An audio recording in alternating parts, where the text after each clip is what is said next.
Simon. Hey, Simon. Hello, Simon. Hey, Simon. What's up, Simon? How you doing? Hello. Hey, Simon. It's Skylar. How you doing? Hello, Simon. Hello. Hey, Hey there. Simon. Hello, Simon. This is Conversations with Storytellers, a podcast of wisdom, thoughts, and folk and fairy tales from our community, and I am your host, Simon Brooks. This is a meeting with professional storytellers. I know there are many places to be, and I'm so glad that you're here. Csenge Zalka is one of our younger storytellers, but also one of those whose work goes deep. Csenge is from Hungary, and she works with archival material to create the work she presents. Csenge is the first International Hungarian storyteller, spent a year in the USA studying storytelling, and has published, at the age of 27, her first book. She created an international festival in Budapest and has an MA in archaeology and a ton of other books more published. Oh, and she tells wonderful stories. Please welcome Csenge Zalka. Csenge Zalka, I am very excited to have you on my podcast. Welcome. Thank you. I'm very excited to be here. Good, I'm glad to hear that. For those of you who are listening, Csenge comes from Hungary, and she is not an elder in the community, but she has this deep drive for storytelling, and especially for the myths and legends, and also folk and fairy tales. She's highly accomplished. When she was 14, she decided to be a storyteller, which I think is like unbelievable. And when she was 20, after she'd been told that no, storytelling doesn't exist, she discovered that it does actually exist. And she started researching it. She spent a year in the USA studying storytelling when she was 22. When she was 24, she finished up her master's in archaeology, which she had started. She's done TED Talks. She got a Fulbright scholarship. She's the first international storyteller coming out of Hungary. She also started a festival, international festival in Hungary, and that you've had 2 of those so far, right? That's right. Yes. When's the third one? Excellent question. I can tell you about it later. Okay. Not quite in that form, but we are doing a new festival this year. So. Oh, excellent. And at the age of 27, you'd written your first book, or got your first book published. You might have written other stuff before then, but at 27. And since then, you have written 2 more collections of folk and fairy tales, as far as I understand. You've written 1 book about storytelling, and you did a graphic novel. Wait, what? Didn't you do a graphic novel? Or was it just I did not do. Oh, so it was just a teenage book that looked like a graphic novel. Yeah, I have 3 books in English so far, and I have, I think, 12 in Hungarian right now. 12? Yeah. That's insane. This is why Csenge is on the podcast, because she is an incredible storyteller and has studied it in great depth. So when you were growing up, were there any storytellers in your family? I mean, how did you get into it? How did you find your interest in storytelling? There were basically my entire family. It was hard to get a word in edgewise with my parents and my grandparents. It was that classic, old time kitchen table storytelling atmosphere that I grew up in. My parents told me a lot of stories. Both my parents, my father made up a lot of stories on the fly. Cool. My mother liked to tell fairy tales. They both told me stories from their own lives. And then my grandparents did the same. I heard a lot of stories. My father's father especially, he was a great storyteller. They lived in a small village, and it was that classic, local legends, stories about people who lived in the village, and a bunch of trickster tales that he used to swear happened to him or to his friends. And I believed that for such a long time. I believed that until I started finding those stories in folktale collections, and I was like, wait a minute. So was that a big disappointment, or was that kind of like just a funny like, oh yeah, of course he made these. Of course he didn't make these up. Yes, it was kind of a revelation of, oh, this is how storytelling works. This is how stories have always changed. So this is how stories travel. The Hoja Nasruddin stories, and he just swore up and down that happened to him in the village. So this is how stories change their shape, but they still remain the same. And I learned that through him and through family storytelling. Wow, that's awesome. So when did you do your first ever performance? When did you, not for the family, but like when you did a performance for other people, when you were like a storyteller, as it were? When was that? Okay, so there's two events. One is when I actually started telling at the summer camp when I was the end of high school, beginning of college. I worked at a summer camp by Lake Balaton in a sailing camp with kids. Mm-hmm. And then I started telling them stories that I really enjoyed at the campfire in the evenings. And I love mythology and I love legends. So I told a lot of, Norse myths and Irish hero tales and those kinds of things. So that was the first time I started actually practicing as a storyteller and being the unofficial storyteller of the summer camp for those weeks every summer. So that was one of the first venues where I told stories. And then my first official performance as a storyteller actually was at the National Museum of Fine Arts in Budapest. Oh, wow. Which, 0 to 60. 2006. Yeah, I know. 2006, I found out that storytelling is an actual profession and people can do. And by that time, I had practiced telling at the summer camps, telling to my friends and family. And I thought, wait, this is what I want to do. So I did go 0 to 60. I made myself business cards and a website. And then I just started contacting people saying, hey, I'm a storyteller. I'm going to come and tell you some stories. And I contacted a lot of museum education departments because I was an archaeology student and mythology and legends were kind of my passion. So I thought museums would be a good place to start. So I contacted a lot of museums, and it just happened that the National Museum of Fine Arts was having an exhibit. They were putting on an exhibit of South American art. And they asked me if I could come in and explain to them what storytelling actually is and why I want to do it at the museum. And so I did. And the person responsible for museum education at the time was an Egyptologist. So we started talking about Egyptian mythology and Egyptian myths. And then he wanted to know what a storyteller does, what I mean when I say that I'm a storyteller. And then he took me down to the Egyptian exhibit at the museum, and he said, okay, tell me an Egyptian story. Oh, wow. So you were put right on the spot.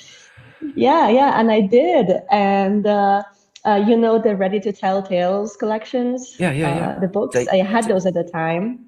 David Holton and I told Mooney, right? Holton Mooney, yeah. And I told the Black Prince story from one of those. And it's not an ancient Egyptian story, which he did point out, but it was an Egyptian story, and I told it, and that's how I got the gig. That's incredible. I would have failed miserably. I still don't know Egyptian stories. They're just to me they're just odd, but I just don't get it. My head doesn't work around them. So you knew that. So that's awesome that you knew that story, and that led to other gigs, presumably. Yes, and at that point I was contacting storytellers from other countries. I was on the Storytell email list, right. And whenever a storyteller happened to come by and visit Hungary, I would always meet up with them and have long conversations about storytelling as a profession and stories in general. And I learned a lot from them. That was my first education in storytelling, meeting all of these tellers, some of them American, some of them European. Mm-hmm. And then there was one guy, Vicky Villegas, who was from Peru. And he was visiting Europe as a performing storyteller. and I contacted him when the museum hired me, and I asked him if he could help me find some South American stories that I could tell at this exhibit for children's programs, is what they hired me for. And he was very, very helpful, and he was very, very friendly, and he sent me all of these sources and all of these books in Spanish and in English, and helped me build a repertoire for the museum performances. So I was learning along the way, alongside the actual profession of storytelling. I was also learning how the storytelling community functions and how supportive storytellers can be of each other, and especially supportive of beginners in the storytelling scene. Yeah, yeah. So do you find that there's a big difference in storytelling between the countries and like the communities themselves and how it operates? Because you've traveled a lot, right? Yes, I have. I think there are a lot of similarities in terms of community. I think storytellers generally are very friendly people. I think their differences are in more like in style and repertoire. Right. European storytellers have a lot more engagement with various traditions. Their repertoires tend towards traditional stories or historical stories. And in the US, there's a lot more of the personal storytelling, and mixed styles of storytelling. I didn't even know personal. I didn't even know personal storytelling was a thing until I went to the US for the first time. And I was sitting there going, there are people just telling stories about themselves. And my grandfather used to do that. I mean, it was familiar as a form of communication. I just didn't know that you could do that as a profession. Yeah. Yeah, the whole history of that is kind of interesting because, the Renaissance in the US, everybody was like, well, you can't tell that story because I tell that story. It was the folk tales. And it's like, well, they're folk tales, so everybody can tell them. You can't tell me what I can tell and what I can't tell. And then there were some storytellers that were telling folk tales exactly the same as other storytellers.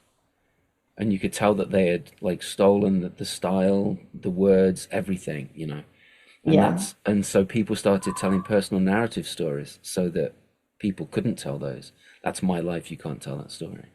And I think that's why that started to happen over here in the US. And I think I think you've probably noticed this when you've come over here. There's this craving for the traditional stories, the ancient stories. Yes, I did notice that. And there are all these conversations about, cultural stories and stories in culture. And those are now starting in Hungary as well, but more generally in Europe as well. It was a very important topic at last year's Federation for European Storytelling Conference. So those are discussions that are happening everywhere. But I also think that personal storytelling has grown into its own art form. And I still don't tell personal stories because it's kind of strange for me to do that on stage, but I love listening to personal storytellers. I have my favorites, obviously, but I did learn to enjoy it as a form of storytelling. So do you feel comfortable naming a few of those storytellers that you like? I've heard wonderful personal stories. Dolores Hydock. She does really beautiful personal stories. I've heard some from David Novak. He's one of my all-around favorite storytellers. Elizabeth Ellis obviously does wonderful personal stories. So yeah, I could name many of them, but So you definitely veered towards folk and fairy tales, and you obviously grew up listening to a lot of those, as well as familial stories, family stories. Why do you think that folk and fairy tales and myths and legends are important? Yeah. Why? Tell me why you think that they're important. Well, there are actually a couple of answers to that. One is obviously that they are connected to culture, they are connected to heritage. And honestly, I grew up on Hungarian folk and fairy tales, but I never considered telling them as a storyteller until I first went to the US, and then suddenly I was the Hungarian storyteller. And obviously, people wanted to hear Hungarian stories. And about back Hungary, I wasn't telling them because I just assumed that everybody knew them anyway. We have cartoons, we have books, we have picture books. Everybody knows these stories. Nobody wants to hear them from me. But then in the US, I started I started going back and looking at, what are my favorite Hungarian stories? Like, what are the Hungarian folk tales that I would like to pass on to people from other countries? Like, what stories do I want to represent my culture with? So then I started building a repertoire, and I started realizing that Hungarian folklore is also a lot more colorful and a lot more diverse than what I knew from my childhood. So then I started going down these rabbit holes and doing all of this research and uncovering all of these Hungarian folk tales and legends that I had never heard before. And I was lucky because at that point my grandparents were still alive, so I started recording them as well. So you have recordings this. of them telling stories? Yeah, Oh I do. my gosh, that is a huge treasure, not just for you, but for the for your country as well. So Yeah, it was very lucky to have that. that's incredible. And did you interview other people as well? No, no. Honestly, I'm not. I don't have training in folklore. I'm not a folklorist. I'm an archaeologist, so I have different research skills. I have a lot of friends who are folklorists who have gone out into village communities or rural communities to record the last, traditional rural storytellers. So we have a lot of that in Hungary, and we are lucky that we still have people carrying on that tradition, and we have people recording it.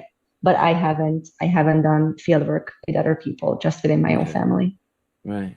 So in England, right, there were people collecting ballads and there were people collecting stories in like the 17 and 1800s, and it was the same with Germany and France as well.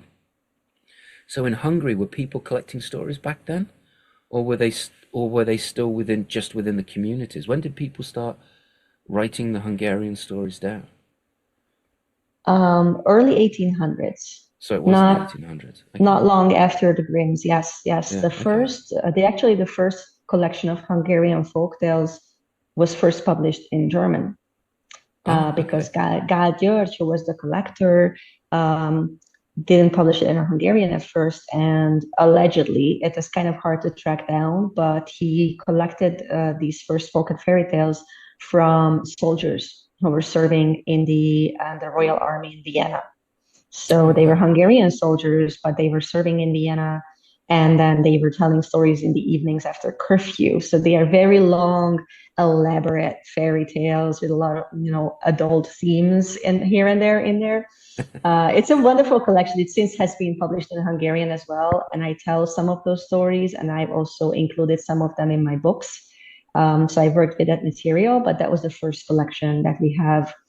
And since then, we've been very lucky in terms of folklore research.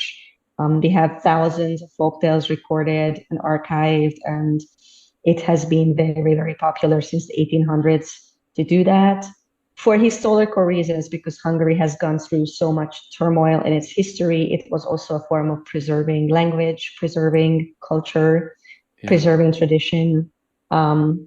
At various points of our history. So we are very lucky to have all of those archives and all of those recorded stories. And I work a lot with archival materials because a lot of it was never actually published after collection.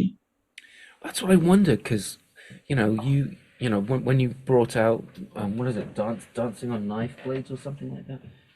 Oh, Dancing on Blades, yes. Yeah, dancing The on blades. Transcarpathian stories, yeah. Yeah, yeah.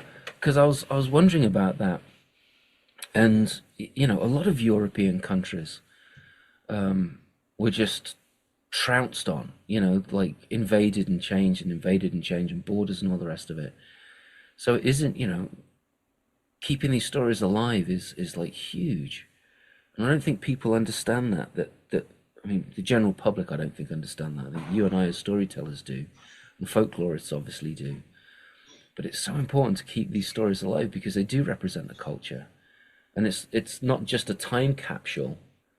They're capturing a way of life, right? Because I mean, I don't think, when we look back at history, I don't think much changed until the Industrial Revolution, right? I mean, it was only then that things started to really change. We lived in this system that had been around for thousands of years in one form or another, right? Yeah. Again, so it becomes a conversation that is very prevalent in Hungary. We talked about how in the US they have all of discussions about cultural appropriation and telling stories from other cultures. In Hungary, the main discourse is around tradition and preserving traditional stories in the form that they were collected or traditionally told, whether changing them or preserving stories that were traditionally very popular, but they reflect values that we don't necessarily align with anymore. So we have all of this tension between preserving tradition and presenting storytelling in a style, in a dialect, in a vocabulary that was traditionally recorded or traditionally told and recorded versus telling stories in an updated way, carrying on a living tradition that changes the folk tales, at the way that they've always been changed throughout history. And so that's the main discussion that we are having with other storytellers within Hungary. And we are trying to figure out and finesse all of the details of keeping a tradition alive and keeping the stories alive while having these tensions between preservations and change. Wow. So what does that conversation look like with the people? Are there, are the two camps very like headbutting, or do they each see a need for both of these things to happen? Sometimes there's headbutting. There is definitely tension. It's kind of ironic because we are basically saying the same thing. Anybody who researches traditional storytelling, they know how oral storytelling traditionally works. It's improvisative, it's interactive. It's, every storyteller has their own style. They have their repertoire. They tell the stories in their own words. They react to the audience, and we agree on that. We are saying the same thing, but then it kind of becomes an argument of how much you can change. What can you change? How do you present? Is it still a folk tale if you changed it versus a storyteller 100 years ago? If you are a practicing storyteller and you change something in the story, can you still say that it is a folk tale? Who can call themselves a traditional storyteller versus some people are using the term revival storyteller or storyteller. They're using the English word storyteller for people that they don't see as traditional enough. So there is a lot of terminology being thrown around. There's distinctions being made. And it's kind of ironic seeing how oral tradition has always been this very fluid and very changeable thing. But then it becomes, some of it becomes political, some of it becomes a question of values. Like, do you still tell folk tales when a wife is disciplined by being beaten? Which happens a lot in traditional folk tales. And then that's the moral of the story, she got beaten and then she was a good wife after that. Obviously, I'm not going to tell stories like that because they make my skin crawl. But it becomes a question of, do we still include those stories in a book? Do we say a collection is not complete, not representative of the tradition if we exclude those stories that we don't agree with?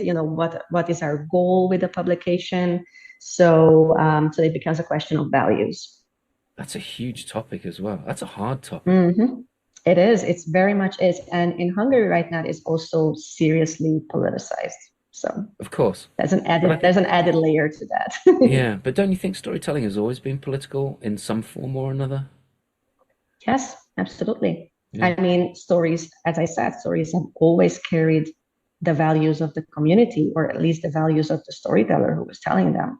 If the community rejected those values, then the story wouldn't survive. But now it becomes a question of, what it means to be Hungarian.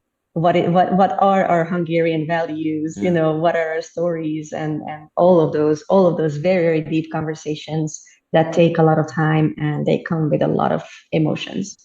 Yeah, I bet. Has this conversation bled outside of Hungary into other countries surrounding you? I'm fairly sure it has. I think at least in Europe, every country has some version of it. I've talked to, German storytellers who are struggling with how do you present the grim tales. I've talked to storytellers from the Baltic countries, storytellers from Greece. I think most countries who have a history of collecting or preserving heritage, and especially countries that have a history of war or being occupied in any shape or form are going to have versions of this conversation. Yeah, that's true. It's true. And the other thing is as well is like a lot of the folk and fairy tales are collected at the same time, right? It was like the late, I'm using the 1700s because a lot of ballads were collected then, and a lot of the ballads are stories. But yeah, it was all like the 1800s is when it all started.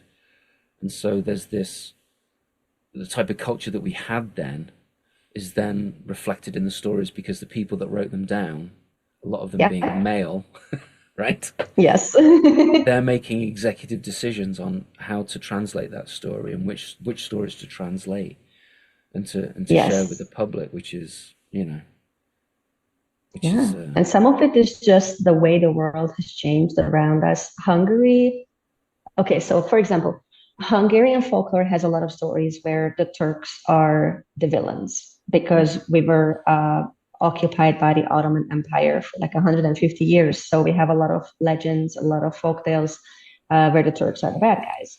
And we have little, children's songs even that feature them as the bad guys. Yes. Which you sing children's songs without ever really thinking about what you're singing or what your rhymes without thinking about it. And I did that until my daughter turned out to have a Turkish classmate in kindergarten. And then I was like, wait a minute. She's not going to understand the historical context of this because she's 4 years old, but she knows clearly that her friend is Turkish. So then I started going over, what songs and what rhymes and what stories I'm including, in our storytelling back home, because that's just what it is. I don't want to bias her towards somebody that she's actually friends with. So those absolutely. You come up against these questions of tradition and history and then telling stories to your contemporary audiences. Right. It's interesting. It is interesting when we find ourselves telling these stories and it's like, oh wait, hang on, is this appropriate? Let's but because we do it live and because we used to like turning in a moment, we can veer away from those things as well.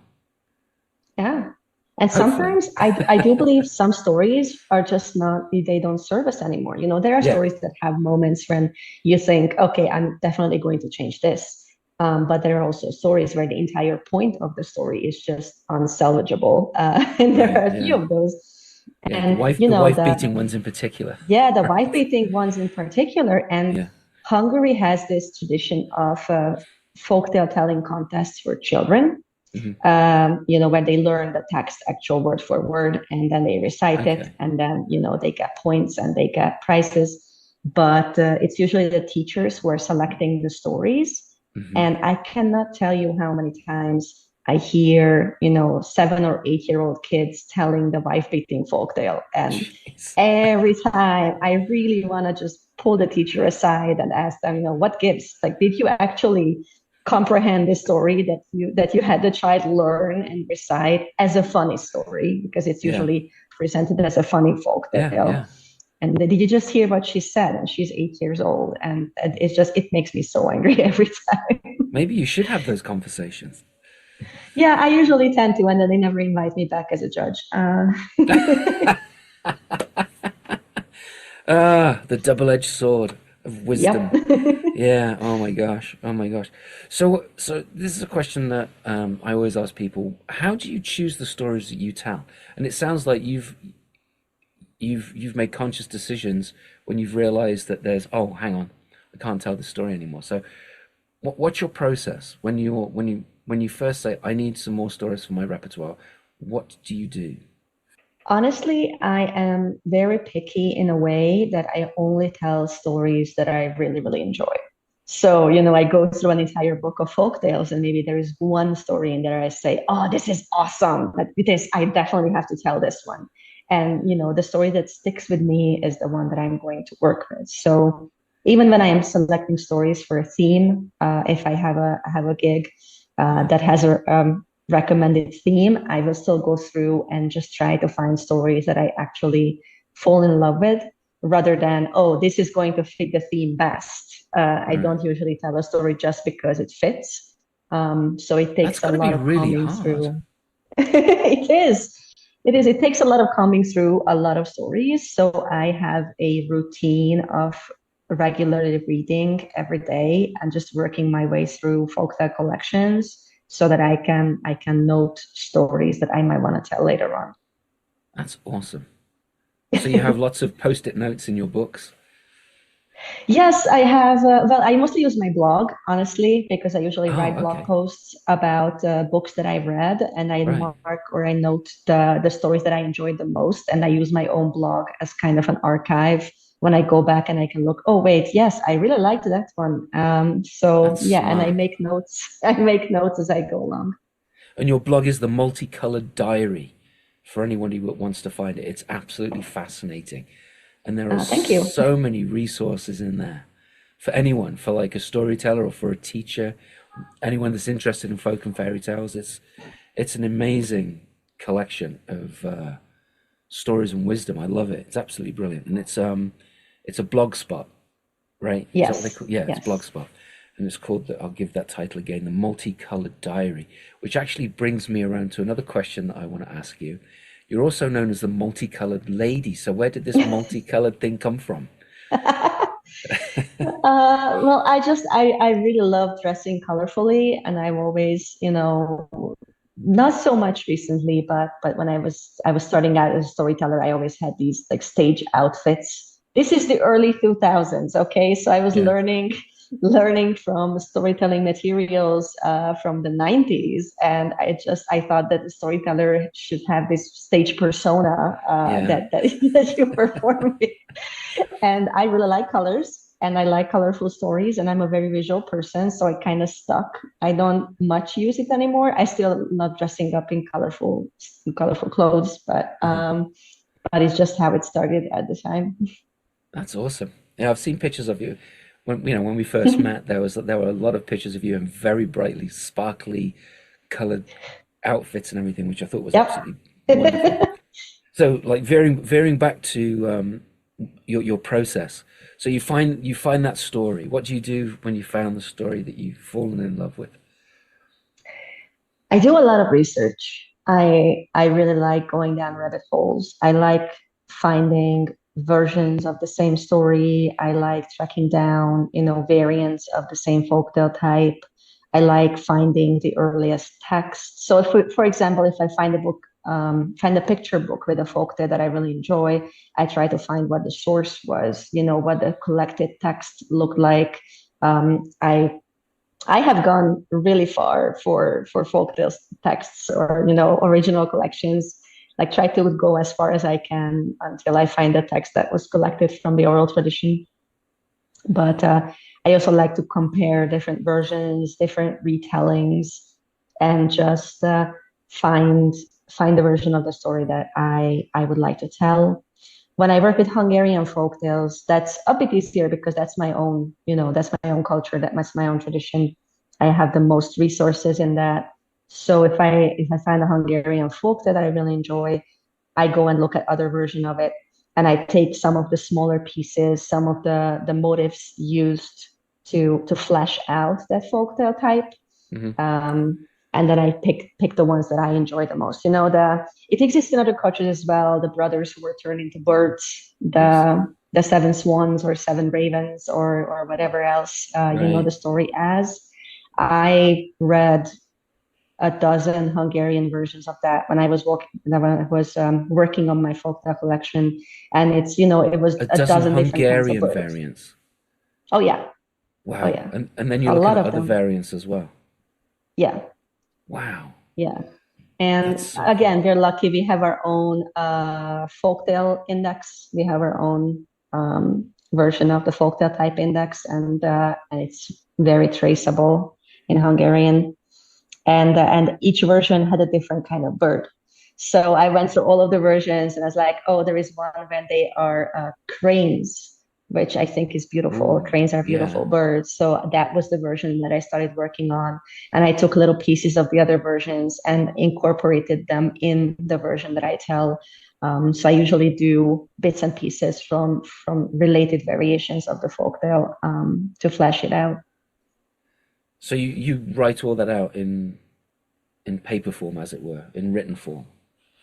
No, not unless I'm publishing it in a book. If I'm Okay. publishing a book, then yeah, I will do the writing part. But otherwise, I can't really. If I write a story out, that I get stuck on the text. So Okay. I am more of a visual storyteller. So I kind of see images of the story, and the way I practice is by telling it.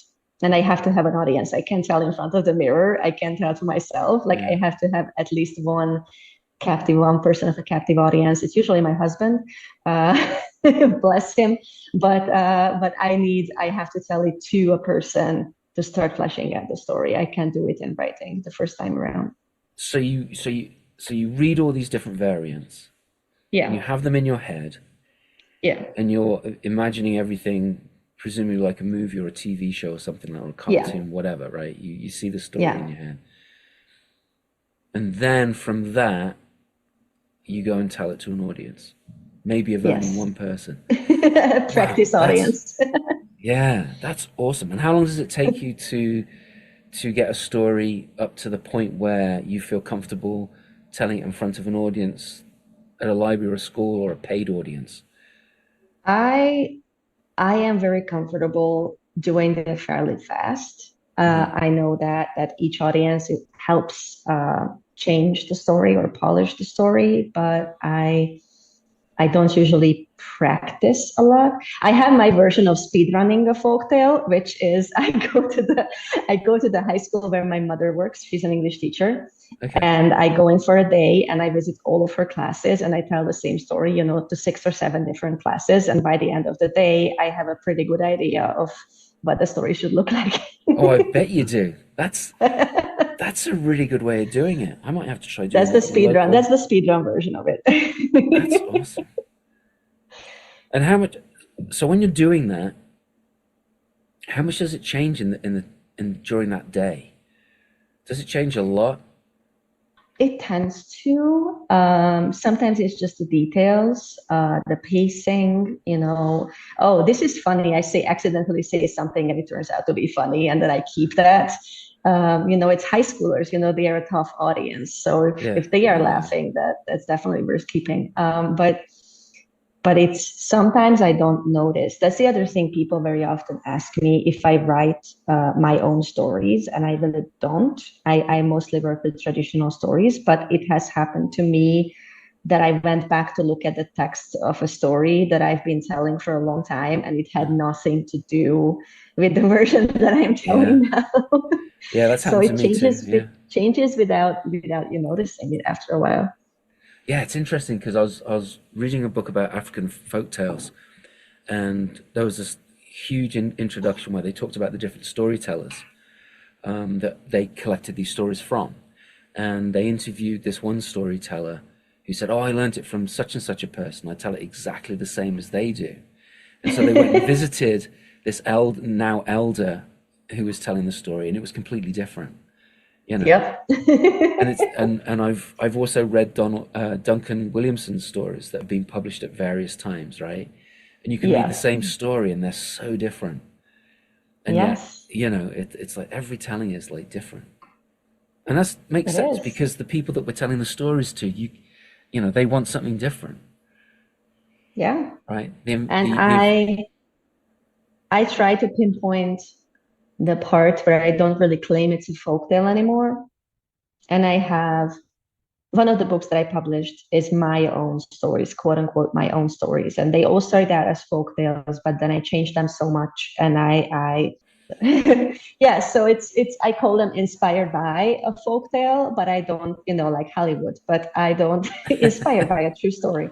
But I don't claim, because I think what is different to compare for contemporary storytellers versus traditional tellers is that we have to pay attention to representing other cultures.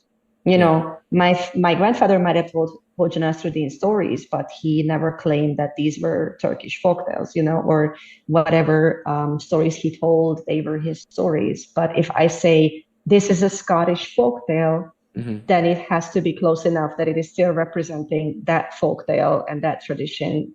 Otherwise, I just say this is a story that I tell that was inspired by a Scottish folktale because I want to do justice to the culture that the story came from. Yeah, that's awesome. So would you call the stories that have become so far from the original stories, would you call those literary, I'm using inverted commas here, would you call those literary folk tales, do you think? You know, like, because, I mean, basically that's what Hans Christian Andersen did, right? I mean, he took Kind of. he took a lot of well-known folk tales and rewrote them and completely changed them. It is. I think literary as a term kind of, you know, refers to composition and writing.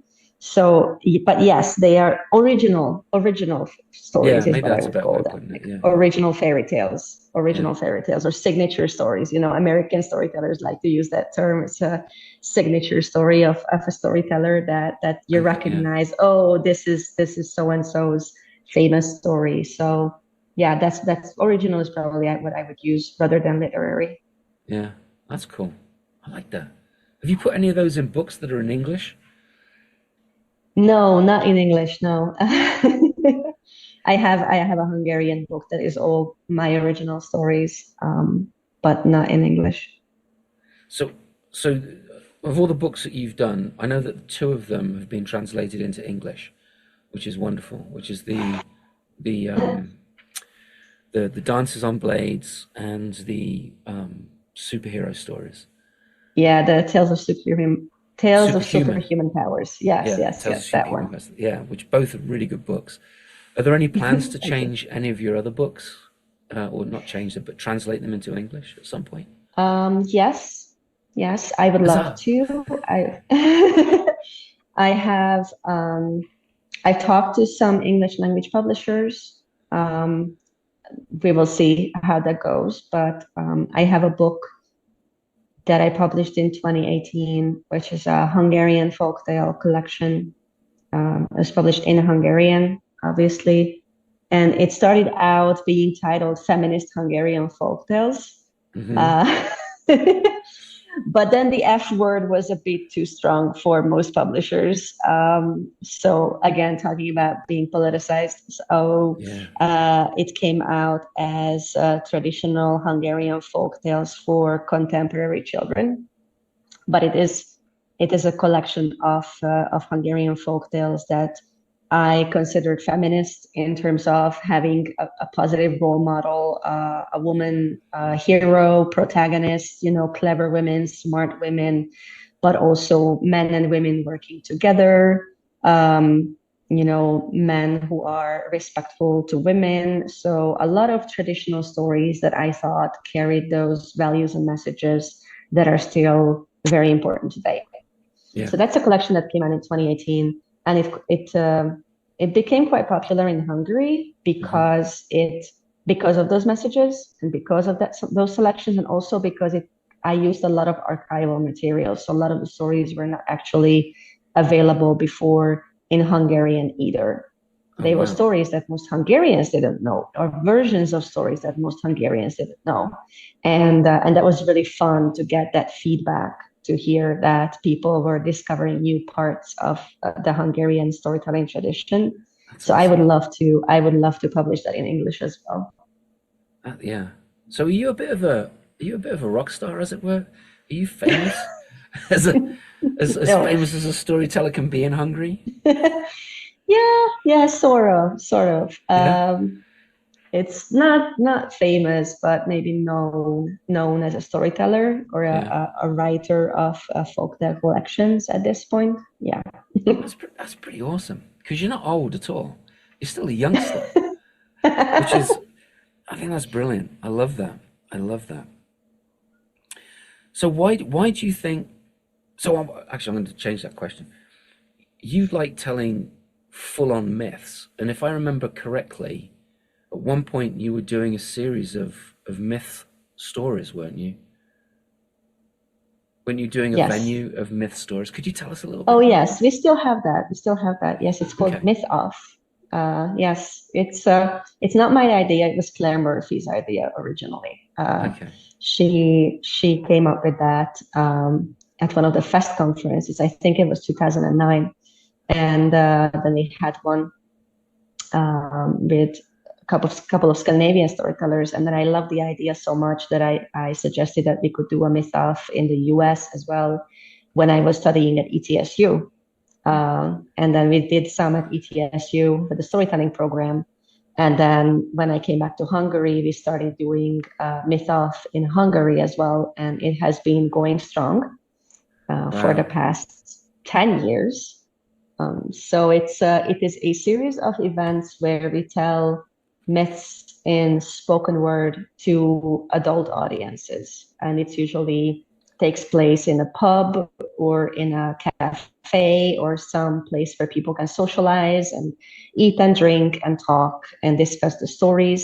And it's kind of a playful contest, but it's not the storytellers who are competing. We give the audience questions to vote on, like which monster would you keep as a pet? And then we have these like silly prizes and these silly little rituals around the evening's proceedings, but it's mostly just a framework for storytellers to tell myths in spoken word. That's awesome. That sounds like a lot of fun.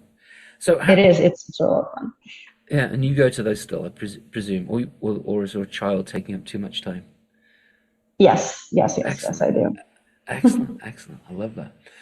So, how many do you speak other languages other than Hungarian and English? Yeah, I speak Spanish. That's what I was wondering when you were talking about the Peruvian stories.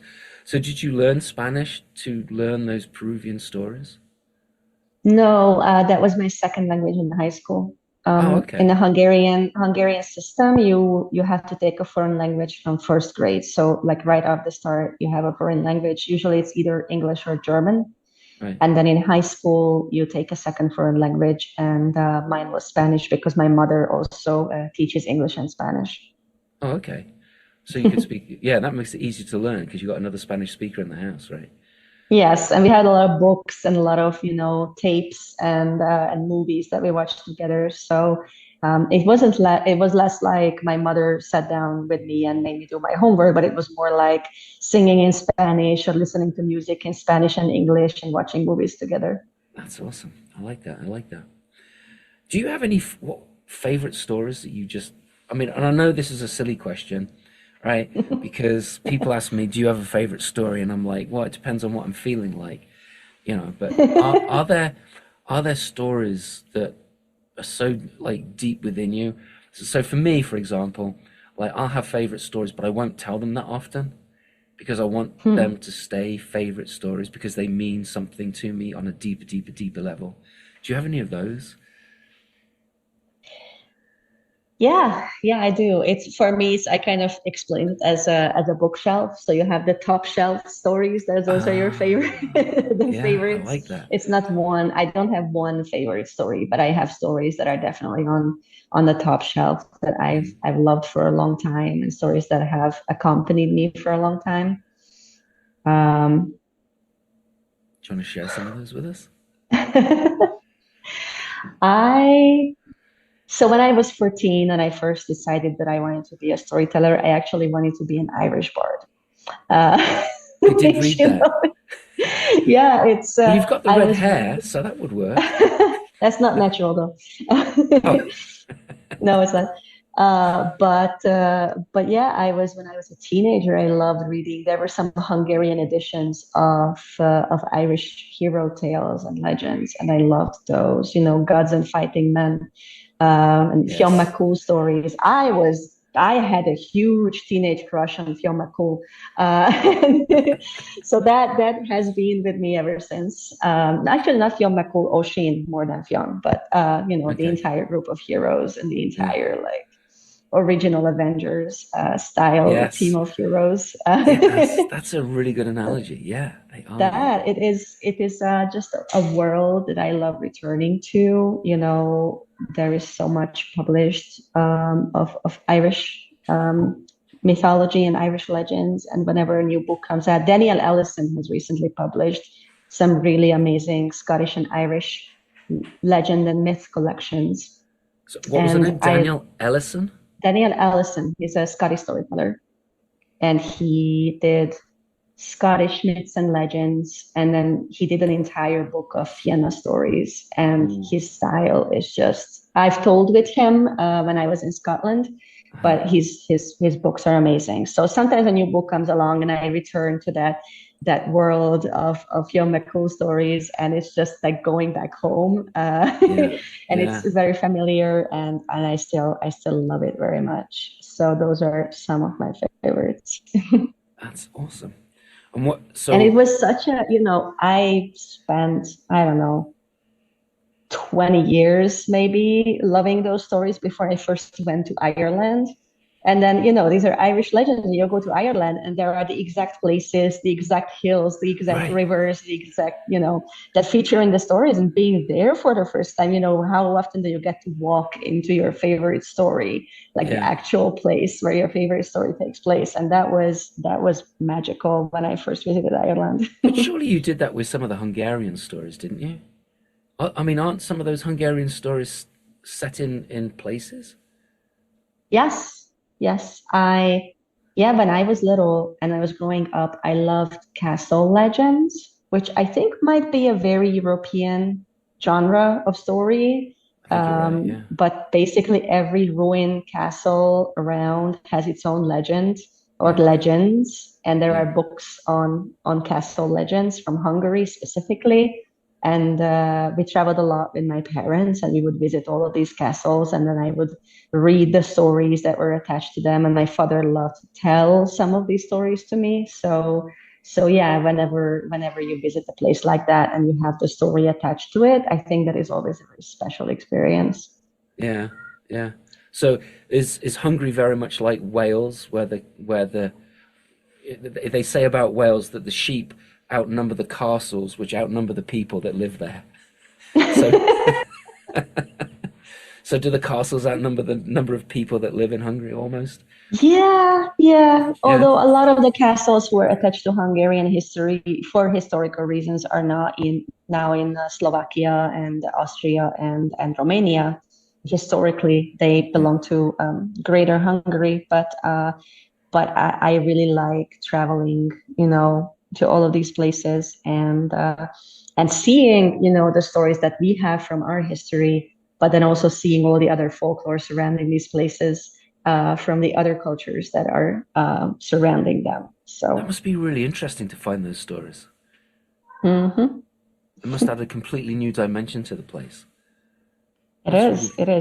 That's really. I spend a lot of time in Transylvania. I go there for a festival every year, and the way they do the storytelling festival, the whole World Storytelling Festival in Transylvania, is that you will get gigs in various towns and various villages and various cities that you travel to. So it's a traveling festival. You don't perform in one place as much as you get sent out to libraries and schools and museums all over Transylvania. It's really fun. The audiences are lovely, but also it's always a journey for me, because Transylvania is kind of this mythical place in our folklore, and you get to visit those places that feature into those stories as well. And you get to tell those stories, presumably. Well, yeah, it's really fun to tell the stories in a place where they happened. So, and sometimes even the local kids, children are now a bit more disconnected from the tradition that they were, a generation or two ago. So sometimes I go to Transylvania from the other corner, of the Carpathian Basin. Like I didn't grow up anywhere near Transylvania, and I go to Transylvania and then I know the local story, but the kids don't necessarily. And it's really fun to share that with them. And it's really fun to talk to them about it. It's like, oh yeah, we know that place. We know that hill, we know that forest, but they never actually heard the story told in spoken word before. That's awesome that you're doing that work. That's incredible, because it's so important.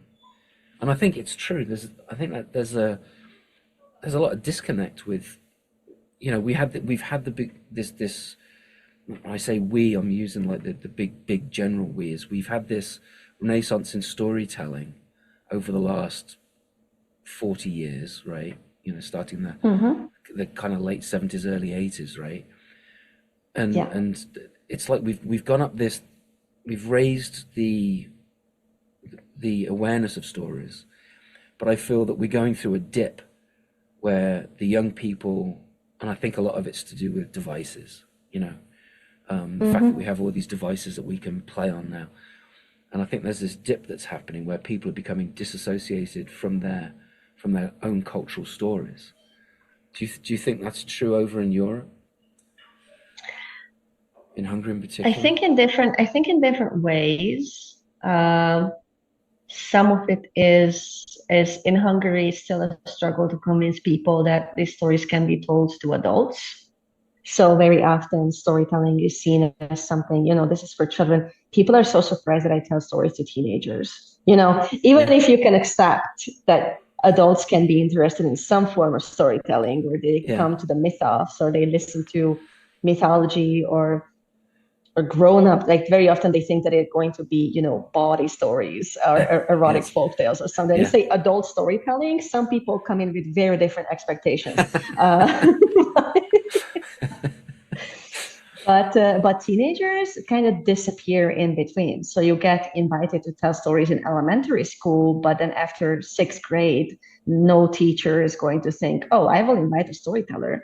But when you do manage to get in, and you do manage to do a gig where you have a teenage audience, they are an amazing audience. I love them. I think they are my favorite audience is teenagers. But it's very hard to get people back after they've lost that experience of listening to stories, or before they learn that these can actually be meaningful to grown-ups as well. Yeah. No, I think you're right. There was a thing that we used to do with our kids, which is called Valley Quest, which were these treasure hunts, and the clues would be directional clues to places within a community, and they're all over this area, or they used to be. And some of the clues would be teaching clues, so they would teach you about the place. And the people that created these quests, these treasure hunts, they would interview local people, they would do research into local history, and so you would be led through this area and be taught about this area. And as adults, my wife and I, we love doing these things. And as little kids, our kids love doing these things too, because they were treasure hunts. And then they hit this age where they weren't interested in it anymore, because they saw it as a baby thing, because it was something that they've been exposed to as a young child.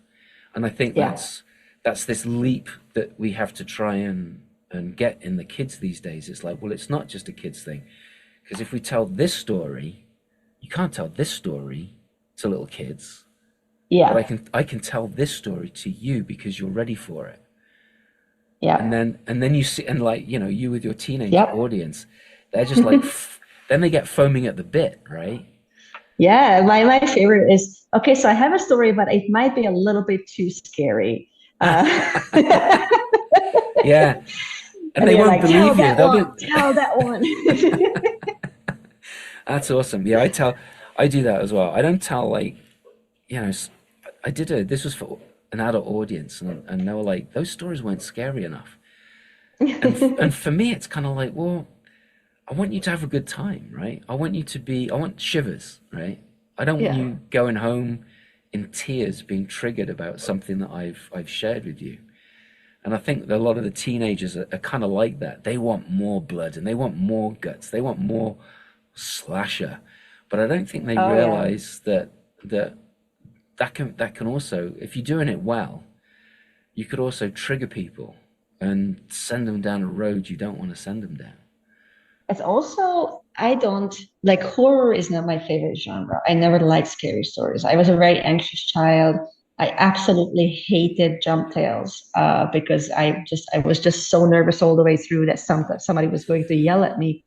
And I don't like horror, in books or in movies either. But when I started studying in the US and I was doing, the storytelling program at ETSU, Halloween is the biggest season of the year for storytellers. That's when you get the most gigs, and we were going out to all of these gigs. So I had to start developing a Halloween repertoire. and you had to have a version for the, small kids, and you don't want to scare them. And you had to have the bigger kids, and then you had to have teenagers and the adults. And I realized that I don't really like stories that are just scary for scary's sake. I like the scary, quote unquote, scary stories that have something else to say, like have something deeper to say about being human, or like grappling with your fears, or grappling with death, or whatever else it is. But the way my repertoire developed was kind of along the lines of, why are we telling these scary stories? Like, why am I telling this scary story? So I do have a repertoire now, and some of it is legit, scary. I once got blacklisted from a library for telling Mary Colleen to the teenagers. You know that one? What? Yeah, I know that. Tell that story. That's an awesome story. Yeah. I know the teenagers loved it. They were absolutely, and I tell Mary Colleen because, one, it's a strong female hero, and she's, she survived. She's a survivor, but it's also kind of very symbolic, and, like carrying something that you don't want to carry, and how do you put it to rest? Like, how do you get rid of something that you are literally carrying and it's killing you? Yeah. And it's a really exciting story. It's very creepy. But it has more than just chills. And in the end, she stands up to the guy that sends her out into the cemetery. So you get that kind of feminist element in it. So the teenagers get it. The teenagers loved it. It was a great storytelling event, and that they never invited me back for like 5 years. And the next time I went back, they had a different principal at the library. And they were like, oh, yeah, we couldn't have you back for the past 5 years because the previous principal said, that storyteller told that horribly bloody story, and you can't invite her back.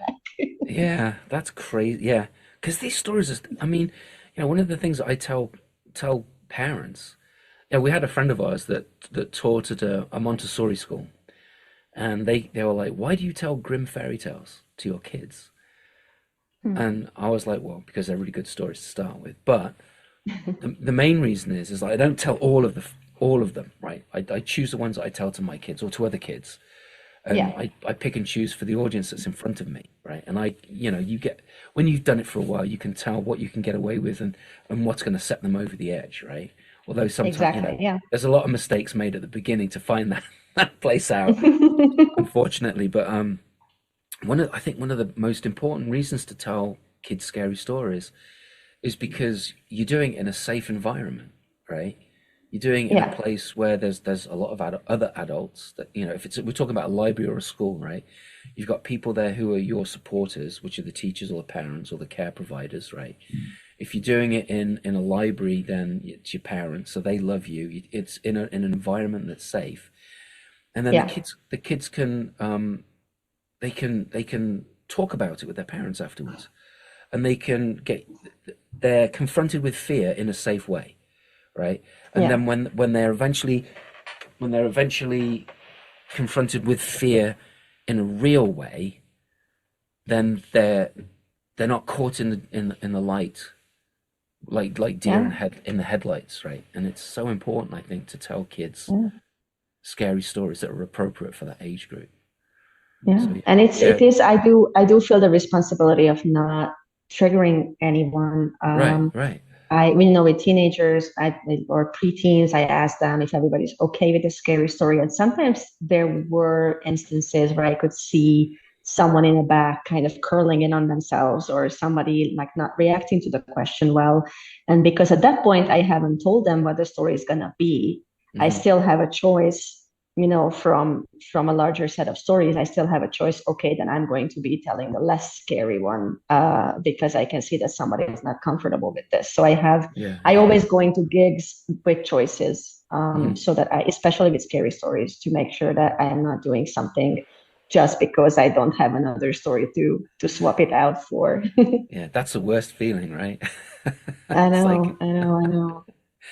But also, it's sometimes when there's parents there or multiple teachers, I kind of give them a hands up and say, this story might get pretty scary, but I promise that it's going to be okay in the end. This is a folk tale, it's going to be okay in the end, because there is nothing worse than somebody taking the kid out halfway through the story when they get scared. And then you Right. don't get the release at the end of the story. You don't get the Right. part where everything turns out okay.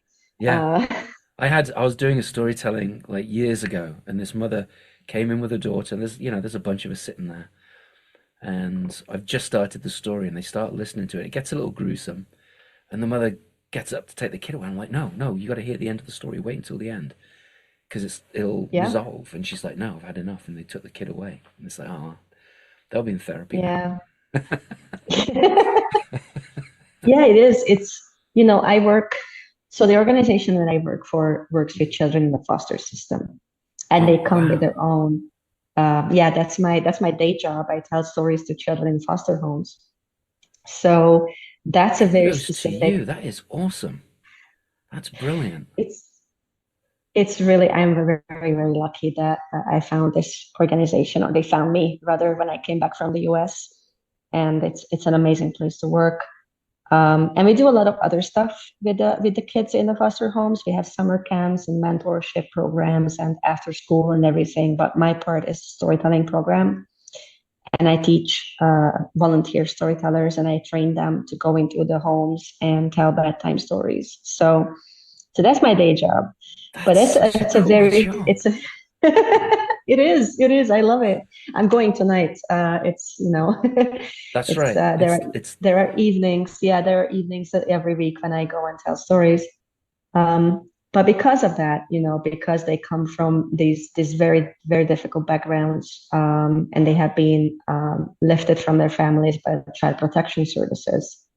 So they are not orphans. A lot of people call these orphanages. They are not orphans, but they have been taken into child protection. I have to pay very close attention to what stories I tell. And I kind of, after 8 years of working here, I have this instinct to look at a story with those eyes and see, does it resolve at the end? Does it give you, a comfortable ending? Does it give you hope at the end of the story? It's not just, somebody made a mistake and they are dead now, because those folktales also exist. There are They do. folktales like that, but Yeah. I don't take those. I don't take stories that can actually be triggering, in terms of domestic abuse, child abuse, like all of those things that do happen in folktales. But this is not a therapy setting. This is not a setting where we can work on that. So I've gotten a very keen eye for abusive situations in folktales and traditional stories, and selecting the stories that are safe to tell to those kids in that environment. So I now have this added lens of, and I don't like, I almost never do wicked stepmothers either, because a lot of these kids will be raised by foster parents or by people who are not their blood relatives. Yeah. And just the general message of somebody can't love you if you're not blood related is not a good message to enforce, to force on these kids when I'm telling the story. So there are added points of view with this specific audience in this specific line of work that you pay attention to when you start seeing the folktales. See that. Has that work changed you a lot as a human being? Oh yeah. It's, you learn a lot. You learn about yourself a lot. You go through situations, that you have to solve. You act in terms of empathy and just terms of, emotional maturity. We get a lot of support. The organization gives us a lot of support. We get, supervision. We get psychologists. We have a lot of support to keep us from burning out, which is amazing. And I do that same support for the volunteers that I coordinate as well. Because it is not easy, but the kids are absolutely amazing, and you grow to love them and you follow them, and we've seen a generation of them grow up at this point, which is really scary. It's my own daughter is very little, so I've seen this other set of kids grow into teenagers in the past 8 years, and that is insane. But because I told them stories and I held them on my lap and I was hugging them and rocking them and singing to them, and now they are taller than I am. They're teenagers, and that's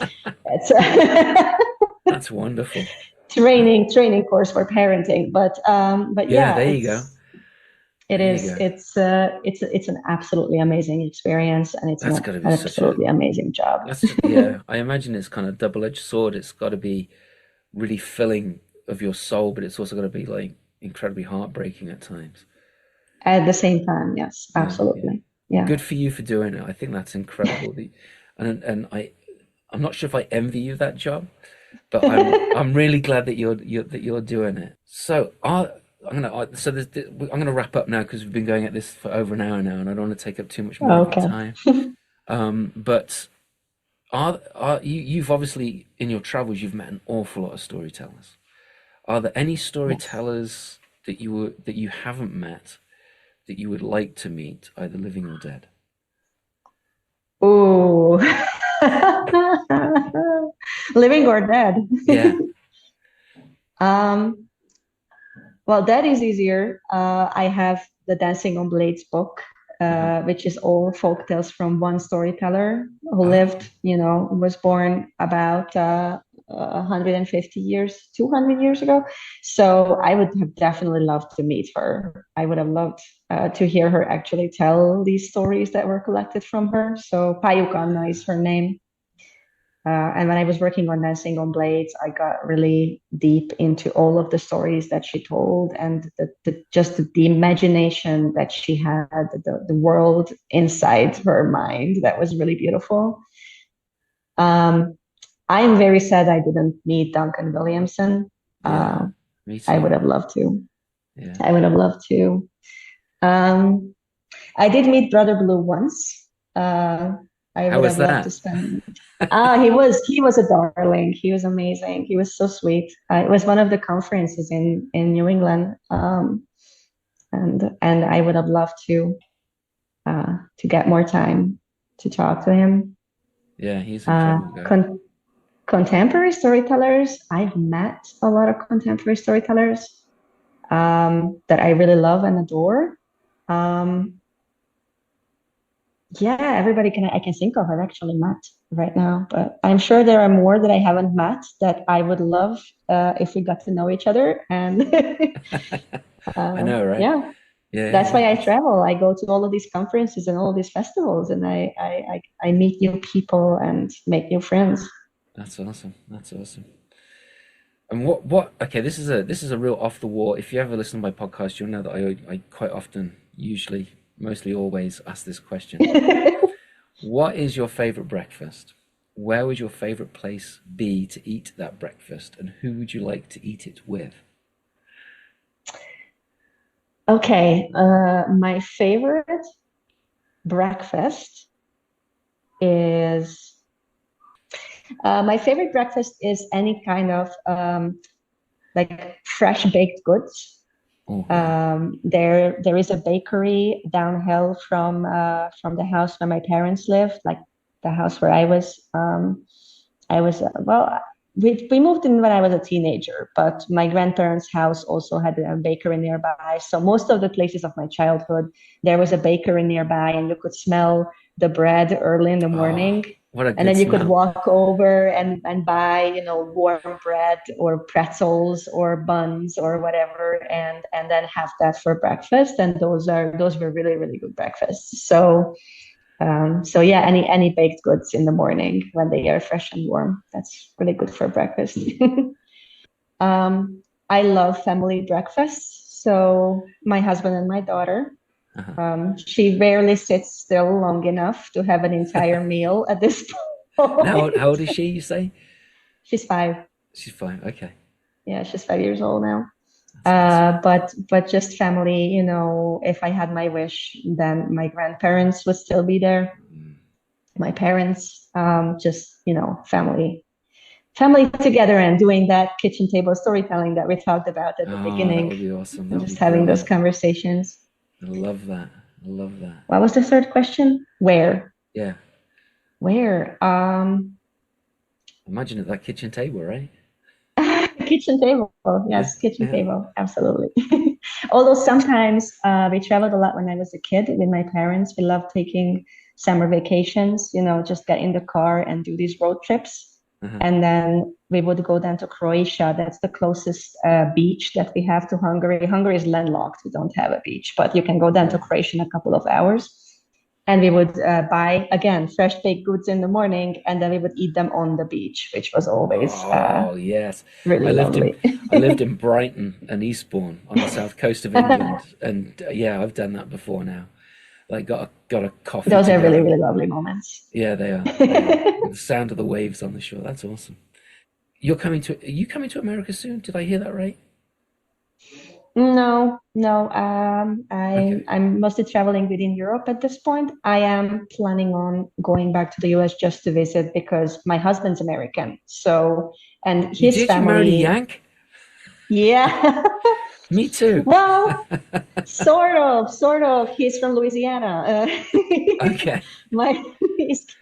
I married a Cajun, is what I did. Oh, wow. Awesome. Yeah. Great. Well, we met in Tennessee. He grew up in Tennessee, but but his side of the family has not met our daughter yet. So once she's old enough for longer air travel, then we will go back to the US. And I would love to schedule a longer visit and meet up with some storyteller friends while I'm over there as well. But nice. Csenge, thank you so much indeed for coming on Conversations with Storytellers. Thank you so much for your time and being here. I so appreciate it. I can't wait until we see each other again face to face. Thank you so much. It was lovely. Thank you for the conversation. Thank you for inviting me. Thank you so much. What fun we had. And what a great job Csenge has at that fostering centre. What a privilege. Thanks for being here. There are so many other places that you could be. To help me with this podcast, you can become a patron at Patreon by paying anything from $1 for an episode that you enjoyed, or a regular monthly subscription. In return, you get extras, early releases, and other exclusive content of my work. www.patreon.com/Simon Brooks. Or you can support me on my Substack page, Simon M. Brooks. Thanks for being here. It's just a story.